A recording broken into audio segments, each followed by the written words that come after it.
Bienvenue sur le plateau d'Horizon Intellectuel. Vous êtes bien sur Al Mouatine TV et pour ce 30e numéro, et oui, déjà, eh bien, j'ai le grand plaisir d'accueillir une femme de cœur et d'engagement, mais qui est surtout un visage familier dans les chaînes africaines et ce, dans les pays notamment d'Afrique de l'Ouest. On va faire connaissance avec elle avec cette première vidéo, Magnéto. Alors, je vois que vous avez déjà une signature vestimentaire. Est-ce que vous allez vous différencier aussi vocalement ce soir? Bah justement, c'est pour ça que je suis là et je compte le faire à fond. Alors, est-ce que vous avez un secret, ce petit quelque chose qu'on appelle le T-Factor? Est-ce que vous pensez l'avoir en vous? Bah oui, comme la question précédente, je pense que c'est la même chose, hein. Je l'ai. Sinon, je n'aurais pas osé me présenter. Je l'ai, quoi, je l'ai. Mais j'aime beaucoup cette assurance que vous avez, cette force qui règne en vous. Merci. En tous les cas, je vous souhaite bonne chance. Merci. À tout à l'heure.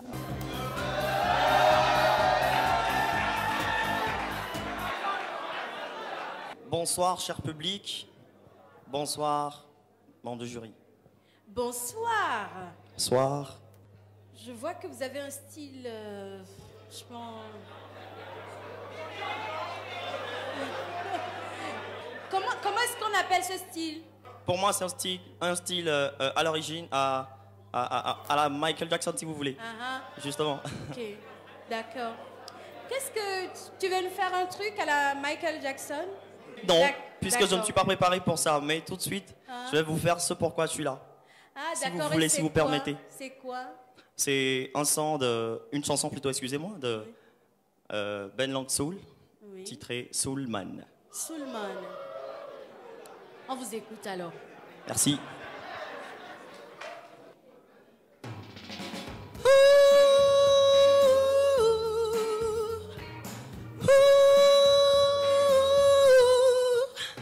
J'ai pas le regard de Spike Lee. J'ai pas gêné de Da Vinci. Bonsoir. Bonsoir.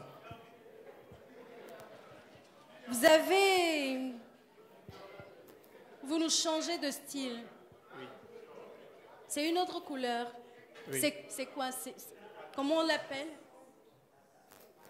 C'est la tradition. Bon, alors... Bon, comment... en fait, Zangbeto façon alors. oui. Bon, en fait, c'est par rapport à la chanson que j'ai choisie. Oui, c'est monsieur Jack Passou. Jack Passou. Oui. Qu'est-ce que vous nous chantez, monsieur Jack Passou? Ayala Yame de King Mason. Ayala Yame, d'accord. Mi nanani, mi glona be mi le draya. Aya.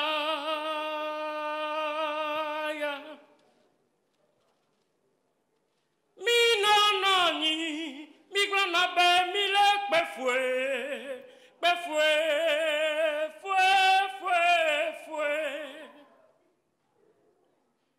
Na me lo pa ya gomena wa vide la siwa na twana wo.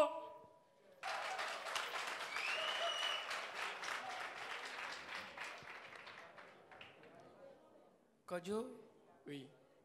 e haya leke ki message ne do ane leke oleji ya nyim ya pole radio chiolo.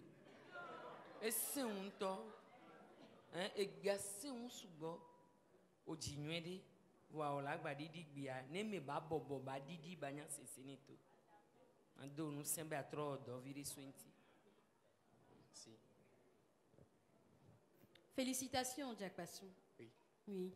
Je vois que tu es même trop concentré sur l'interprétation de la chanson, que tu as oublié le public. Bonjour Martha, comment allez-vous? Et alors, est-ce que vous pouvez nous dire un tout petit peu vos premiers ressentis ce soir? Un peu stressée, mais ça va. Ah, d'accord. Est-ce que je peux vous demander votre choix musical? J'ai choisi Heartbreak on Hold Alexandra Burke. Ok. Et pourquoi avoir fait ce choix? Parce que j'aime bien la chanson et j'ai toujours voulu l'interpréter. Voilà. Waouh, super. En tout cas, je vous souhaite vraiment tout le bonheur du monde. Merci. Et alors, toutes les chances possibles et inimaginables. Merci beaucoup. Merci. I tried everything to get over you. Try to break my heart, but nothing ever seems to work. Dead on the bed, 1,000 tears were shed. As I lay me down, heaven hear me now. I'm lost without a cause. After giving it to my all, rhythm storm has come. Blow away,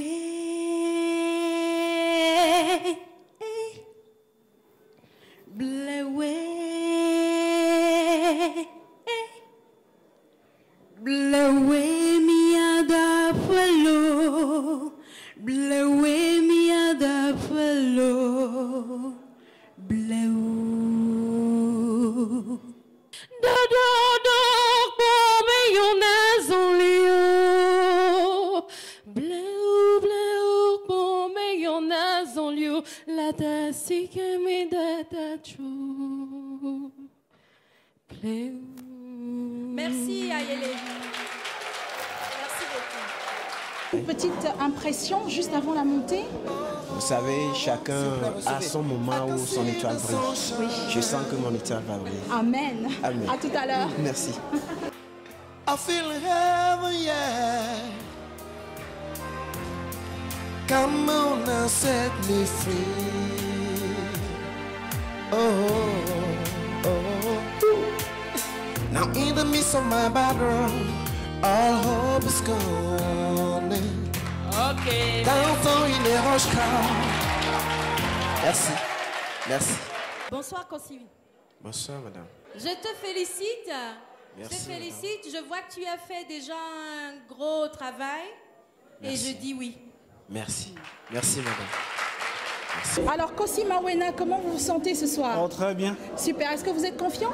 Pas sûr même. Merci beaucoup. Écoutez, je vous souhaite très bonne chance. Ok. À tout à l'heure. Ah, merci. Voilà, j'ai le grand plaisir d'accueillir Allover Ama Béatrice, animatrice télé, présentatrice, influenceuse, comédienne. Elle a plusieurs casquettes. Nous allons ensemble faire connaissance. Allover Ama Béatrice, bonjour. Bonjour Henri.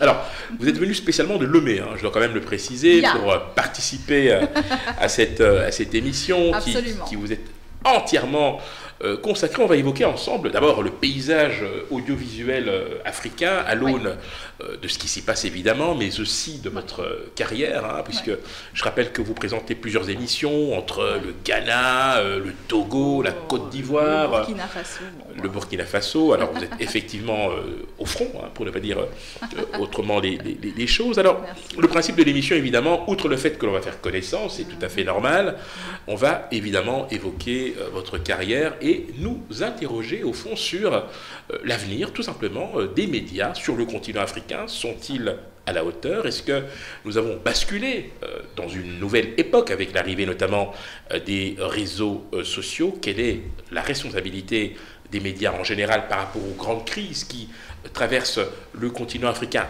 mais pas que? Et puis on va aussi se projeter dans l'avenir en nous intéressant à vos projets. Allover Ama Béatrice. Merci, avec plaisir. Alors, je disais donc, visage très familier en Afrique de l'Ouest, dans pas mal de foyers qui vous suivent. Mais qu'est-ce qui vous a donné envie, comme ça, de vous lancer dans les médias, même si je sais par ailleurs que ce n'était pas votre premier choix? C'était pas votre première vocation. Racontez-nous. Merci beaucoup Henri, en tous les cas, je suis plus que ravie d'être sur ce plateau en votre présence. Alors moi c'est Allover Ama Béatrice, vous l'avez dit tout à l'heure. J'ai décidé de rentrer parce que en Afrique d'abord, parce que je suis une grande rêveuse, hein. Je rêve matin, midi, soir. Tous les rêves sont permis. Hein, tous les rêves sont permis et tout commence par un rêve. Donc je rêvais de rentrer parce que j'avais besoin d'autre chose, des choses un peu grandioses comme dans les films. Et je me suis dit tiens, je vais rentrer en Afrique chez moi. Voilà. À la base, j'étais maquilleuse professionnelle. Et puis, comme je suis une vraie boule d'énergie, toujours dynamique. Je dis toujours que je revends même mon énergie à la NASA parce que tellement voilà.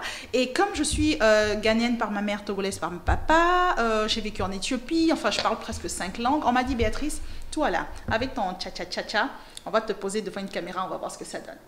Et le résultat, on le connaît, et je crois que les Ouest-Africains en savent quelque chose, mais pas que, puisque nous avons le grand plaisir de pouvoir suivre vos émissions, même ici, de ce côté-ci, en tout cas, de la Méditerranée. Merci. Alors, le déclic, évidemment, a dû se produire à un moment donné. Vous avez pris goût, finalement. Racontez-nous. Écoutez, Henri, c'est quelque chose, c'est comme je dis toujours, c'est comme l'homme et la femme. Vous savez, parfois, vous rencontrez un homme, une femme, bon, ils se dépassent, ok, mais parfois, ils s'attirent comme des aimants. Et moi, j'ai eu cette même chose avec la caméra. Quand on m'a posé la caméra, on m'a dit, vas-y, automatiquement, il y a eu une relation incroyable qui s'est passée. Entre vraiment cet appareil. C'est pour une première expérience. Ça, c'est pour une première expérience. Et puis, je me suis dit, I think I like this. Je crois que j'aime ça. Attention, Béa, je pense que là, tu as trouvé ton amoureux. Ton amoureux, c'est la caméra. Une vraie addiction, en tout cas, qui vous a permis non seulement de vous imposer dans pas mal de programmes, mais c'est surtout une voix et un visage, il faut bien le dire. Tout à l'heure, nous avons en introduction eu le plaisir de vous revoir dans ce casting. Oui. Racontez-nous un peu ce qui s'est passé ce jour-là. Alors, vous savez, ces derniers temps, c'était la vague depuis une dizaine d'années, quinzaine d'années même, je dirais, tout ce qui est télé-réalité musicalement parlant. Donc, du coup, tout ça, vous savez, ça part de chez nous, de chez vous, et puis ça vient chez nous. Du coup, au Togo, il y a eu ce qu'on a appelé 228 T-Factor, donc qui ressemble un tout petit peu, voilà, dénicher la perle rare musicalement parlant. Et on a dit, on a besoin d'une fille, quelqu'un de dynamique, là, qui va faire bouger les choses, qui va faire rire, qui va faire pleurer, voilà. Et on m'a dit, Béatrice, toi, viens ici. Et c'est comme ça que je me suis retrouvée, voilà, à interviewer dans les coulisses, à courir dans les rues, après les gens, à dire qu'est-ce que vous pensez, et celui-là, il est bon, il n'est pas bon, enfin voilà. Alors, il se murmure pas mal de choses, notamment sur la télévision, les médias en général, sur les comportements, sur les difficultés que l'on peut y rencontrer, surtout quand on est une femme. Si vous deviez témoigner ce soir de l'une ou l'autre difficulté, d'une expérience difficile, que diriez-vous en tant que femme dans un milieu médiatique africain ? Alors d'abord, c'est vrai que je dois dire, il faut vraiment avoir un but précis. Qu'est-ce que je veux faire exactement? Parce que vous pouvez aller dans tous les sens. Mais je crois que la deuxième chose, c'est d'abord donc viser ce que vous voulez et puis prouver aux gens que vous pouvez le faire avec un professionnalisme afin qu'on ne puisse pas vous reprocher quoi que ce soit. Et toujours essayer de s'améliorer. Moi, je regarde beaucoup comment vous faites, Henri. Je prends exemple sur vous. Vous êtes mon grand frère. Je regarde beaucoup vos émissions. Je regarde sur les chaînes européennes, américaines, chinoises, arabophones, etc. Je me dis, ok, comment il a fait là, il a fait ça, il a posé sa main comme ça, il a posé cette question, il a fait ci. Je dis, tiens, moi aussi, je vais essayer de mettre ça à ma propre sauce et on va voir. Et les gens disent, tiens, mais elle est quand même différente, elle. Hein. Je dis, bon, ben, je regarde comment on fait, je fais ma propre sauce et j'essaie de donner quelque chose de bien. Alors, ce qui est certain, par contre, c'est que quand on vous entend parler, s'il n'y a pas d'image, on pourrait penser que vous êtes une Française venue du 16e ou du 7e arrondissement de Paris. C'est bizarre, mais on dit souvent ça, je sais pas sortie pourquoi. d'une grande école, éventuellement. Alors, il faut bien l'admettre, aujourd'hui, votre voix, elle détonne, hein, c'est le moins qu'on puisse dire. C'est pas vraiment local hein, comme intonation. Est-ce que ça a été un atout pour vous, finalement, cette voix, cet accent très parisien que vous avez? Alors, je vais vous raconter quelque chose. Henri, d'abord, j'ai jamais vécu à Paris. Ça, c'est number one. Et deuxièmement, ma mère est ghanéenne, donc anglophone, et papa est du Togo, donc francophone. Qu'est-ce qui s'est passé il y a eu un mixage dont on n'a pas connaissance. Oui, et j'ai vécu en Éthiopie, donc c'est quelque chose de totalement... voilà. Mais je suis quelqu'un, je pense que chacun vient avec ce petit don. Et je crois que moi, j'apprends vite les langues. Je suis comme une éponge. Vous me mettez avec des Chinois, une semaine après, je parle chinois, mais avec l'accent. Vous me mettez avec des Brésiliens, n'importe. Et j'arrive quand même à prendre cette petite chose-là. Et quand je suis arrivée au Togo, c'est vrai qu'on me disait, vous connaissez chez nous, on dit que celle-là, elle chocolat beaucoup. Hein. Elle est bounty, là. Elle est bounty à chocolat. Oui. Mais là où je les ai attrapés, Henri, sans qu'ils le sachent, c'est que je parle la langue maternelle aussi. Mais la langue maternelle, le non dilué, celui du village. Donc du coup, quand on me voit, on m'entend, on me dit, ça là, c'est 16e arrondissement Paris. Et quand je tombe tout de suite dans le local, je suis tellement ancrée. Ils se disent, mais bon, on ne comprend plus rien. Qu'est-ce qui se passe? Alors, on l'a bien compris, l'Afrique, c'est une passion de toute une vie, hein, c'est le moins qu'on puisse dire, puisque dès le départ, vous aviez fait le pari de rentrer sur le continent africain, dans la mère patrie, notamment au Togo, hein, c'est bien ça.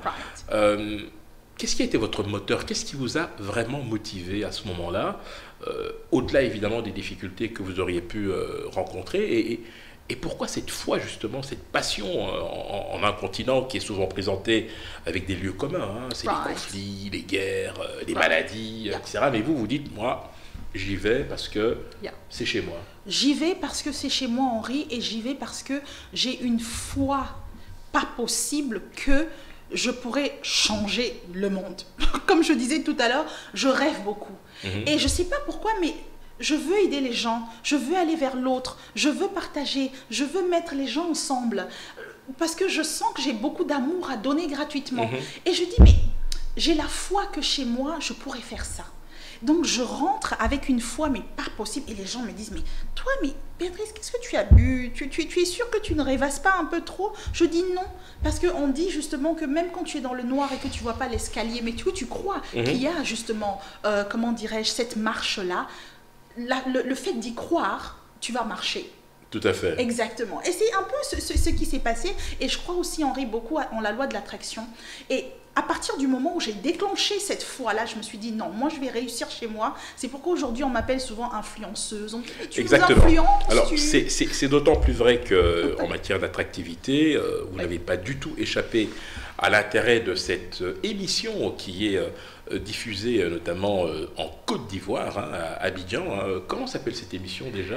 Alors, en Côte d'Ivoire, c'est une émission incroyable qui s'appelle C'est Midi. Tout à fait. Voilà. Donc, je pense que c'est une matinale qui est très, très, très regardée, non seulement en Côte d'Ivoire, mais un peu partout dans la sous-région. Alors, quand on connaît la Côte d'Ivoire et son potentiel, pas seulement économique et autres, on se doute bien qu'être invité dans cette émission-là, c'est quand même une forme de consécration. Vous avez donc été invité dans cette émission. On va regarder quelques images. Magnéto.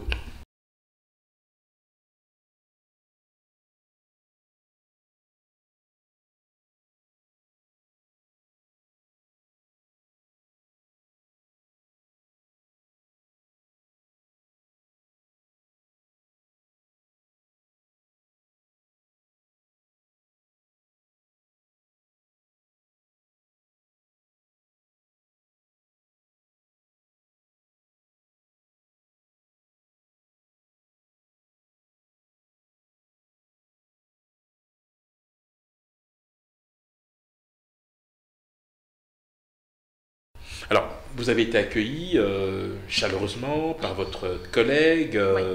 Comment s'est établi le contact en fait? Comment est-ce que vous avez été contacté tout simplement Alors, si je vous raconte, vous allez rigoler, Henri, parce qu'à la base, je n'étais pas partie pour ça.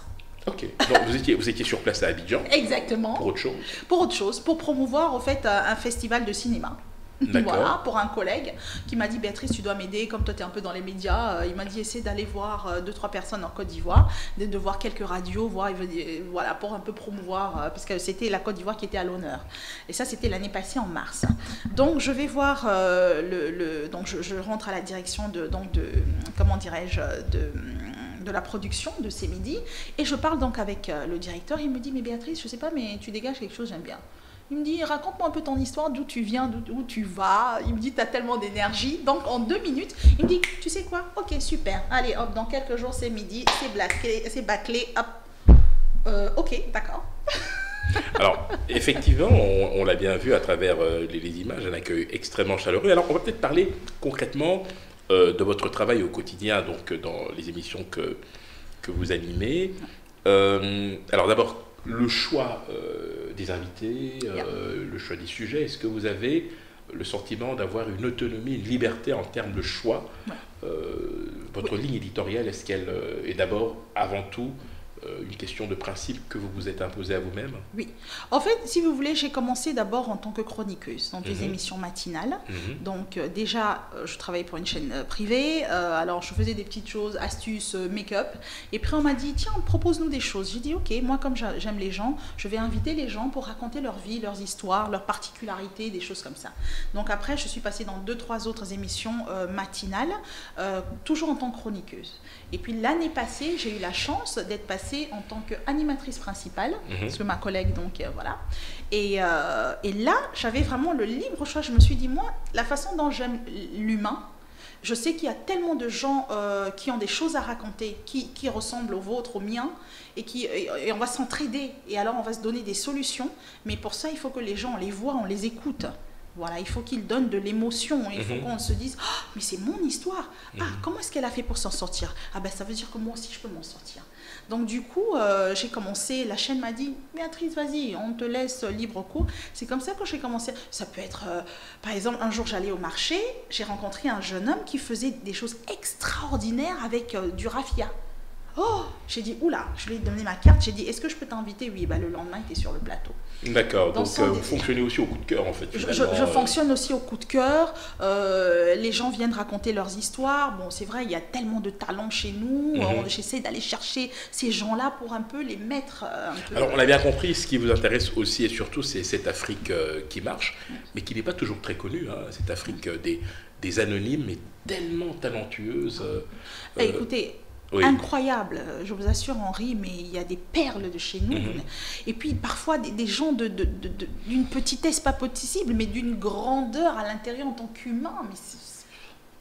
Alors, quel regard vous portez, vous, en tant qu'influenceuse, sur le paysage audiovisuel africain à l'heure actuelle, au moment où nous sommes justement à l'ère des nouvelles technologies de l'information et de la communication, et que l'arrivée des réseaux sociaux a fortement bousculé, je dirais, à la fois le fonctionnement et les pratiques des chaînes de télévision. Quel est votre regard, et s'il y avait des choses à changer, à améliorer, quelles seraient-elles?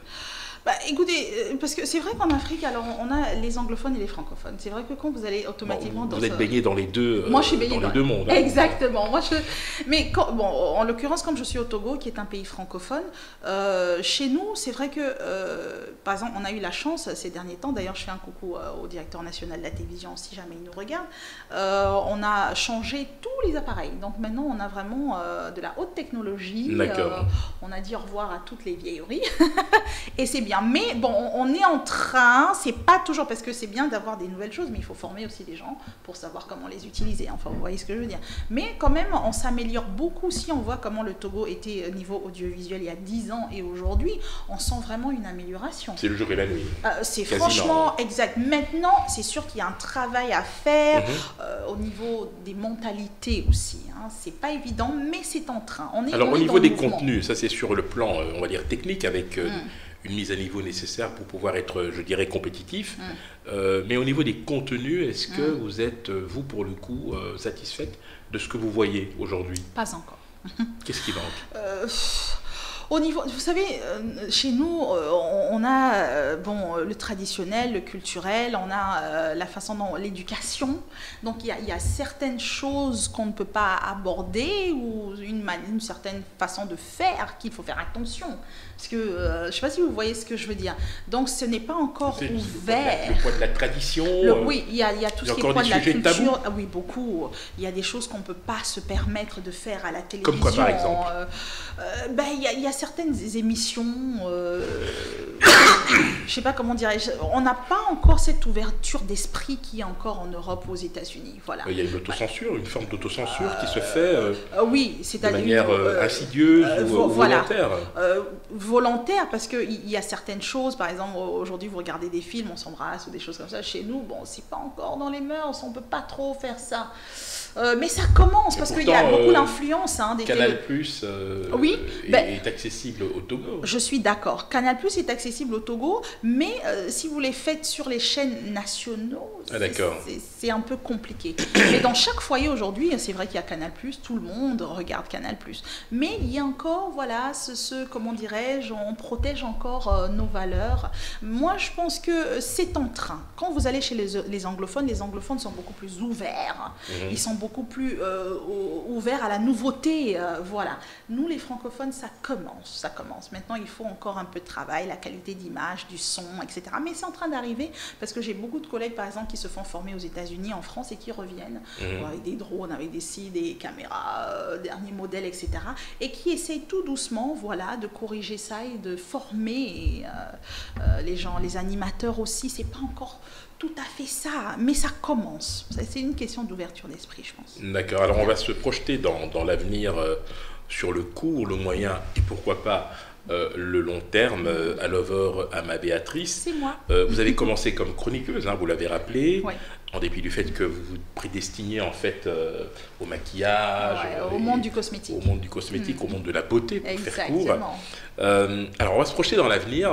Quels sont les projets qui vous tiennent à cœur à l'heure actuelle et que vous aimeriez mettre en œuvre au niveau télévisuel?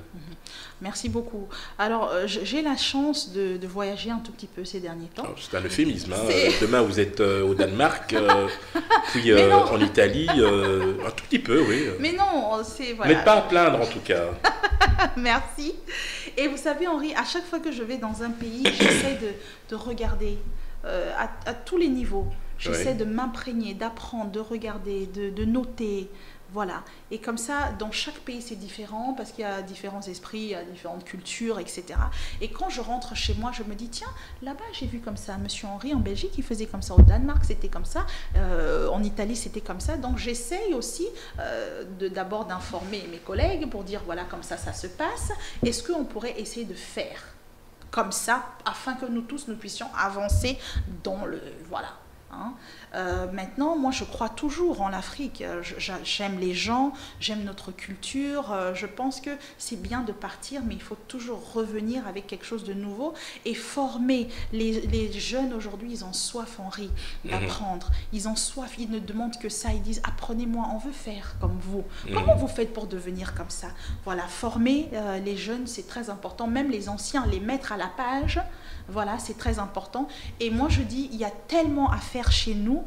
J'y crois, j'y travaille. Qu'est-ce que vous aimeriez mettre en œuvre, par exemple, initier comme projet qui irait dans ce sens-là? Il y a tellement de choses. Est-ce que la production vous intéresserait éventuellement? Produire vos propres émissions? Produire des émissions, mais en même temps, j'ai un petit volet comédienne. J'aimerais aussi Oui, parce écrire. que ça, je l'ai évoqué aussi en introduction. Exact. Pas seulement influenceuse ni présentatrice, mais comédienne. Ouais.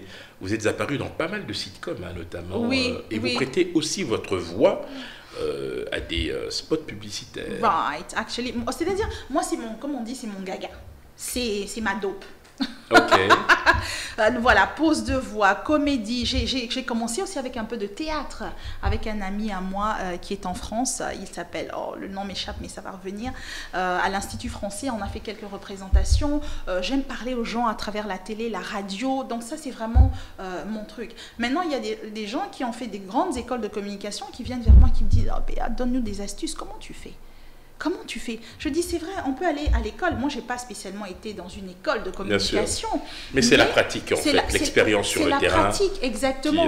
Et je demande beaucoup, je suis curieuse, je m'approche des anciens, je regarde comment les autres font.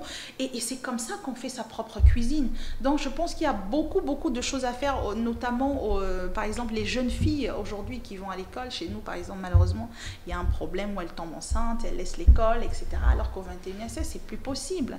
On a aussi, j'ai un projet aussi je suis très éco-sensible, donc je voudrais utiliser justement comment dirais-je, la caméra ou les médias pour vraiment commencer à éduquer les gens. C'est pourquoi je me suis dit, tiens, je vais faire mes petites vidéos YouTube pour à chaque fois, oui, parler aussi de beauté, etc., comme font beaucoup, mais derrière, qu'il y ait toujours un petit message derrière. Tout à fait, sur des questions d'intérêt général comme l'environnement et autres. Oui, alors, Allover Ama Béatrice, nous arrivons petit à petit au terme de notre entretien. Une dernière petite question. Si vous aviez en tant que pratiquante, professionnelle, expérimentée de la télévision, si vous aviez un message particulier à adresser aux jeunes qui se prédestinent, comme vous, à la télé, quel serait ce message ou ce conseil?